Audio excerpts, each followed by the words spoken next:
You are not getting views because your videos still look like this. Yes, let's fix that now using just your phone and free tools on CapCut.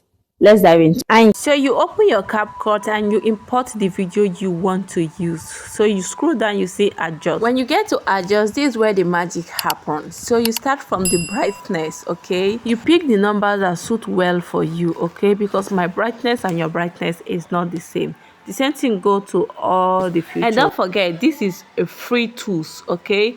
It's free tools and you are not allowed to pick the ones that have label on them, so that you can save it direct to your phone without any issues, okay? So you play around with all the filters, all the features, just like I'm doing right now, okay? I usually take my time to pick out and make sure it suits perfectly well for me. Don't play. Come on. Look at the way this video is looking good already. Like, and I don't even use it.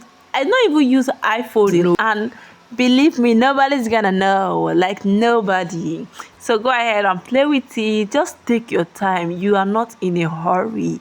You need to make yourself and look like a pro. Come on, look at the video now. It's giving already. I don't need to say too much. And yes, that is how you can turn your video from looking like a beginner to a pro using just free tools and your phone, to be precise. You don't need any expensive thing. You don't need a laptop, just your phone and free tools. So yes, if you find this video helpful, don't forget to like, comment, subscribe, and follow for more. So comment below what you want me to cover in my next video, and see you in my next video. Love you.